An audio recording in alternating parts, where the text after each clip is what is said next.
நெல்லை சந்திப்பு பேருந்து நிலையம் முன்பு வெள்ள நீர் வடிய தொடங்கியுள்ள நிலையில் நீரில் ஆண் சடலம் ஒன்று மிதக்கிறது. இது பற்றிய மேலும் விவரங்களை எமது செய்தியாளர் ராமசுந்தரத்திடம் கேட்டு பெறலாம். வணக்கம் ராமசுந்தரம், இறந்தவர் யார் என்பது அடையாளம் காணப்பட்டு விட்டதா? என்ன நிலவரம்? அங்கு முழு விவரங்களை பதிவு பண்ணுங்க. அதாவது நேற்று முன்தினத்துக்கு முன்றைய தினம் முதல் தொடர்ந்து கனமழையின் காரணமாக தாமிரபரணி ஆற்றிலும் வெள்ளப்பெருக்கு, வரலாறு காணாத வெள்ளப்பெருக்கு. அதாவது 92வது ஆண்டுக்கு பிறகு இந்த வந்த வெள்ளப்பெருக்கின் காரணமாக நெல்லை மாநகர் பகுதி முழுவதுமே பெரிய இடங்களில் துண்டிக்க ஏற்பட்டது. நெல்லை சந்திப்பு பகுதி முழுவதுமே துண்டிக்கப்பட்டு மழைநீர் மற்றும் ஆற்று வெள்ளத்தினால சூழப்பட்டது.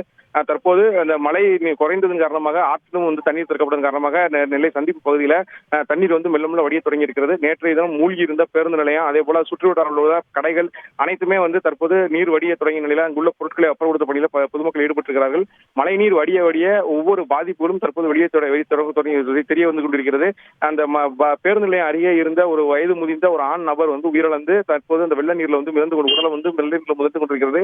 அதனால சந்திப்பு போலீசார் அந்த உடலை மீட்பதற்கான முயற்சிகள் மேற்கொண்டிருக்கிறார்கள். தொடர்ந்து அந்த பகுதியில தண்ணீர் இருந்து அந்த உடல் மிதக்கக்கூடிய இடத்துல தண்ணீர் கொண்டிருக்கிற நிலையில அந்த உடலை மீட்க முடியாத ஒரு நிலை இருக்கிறது.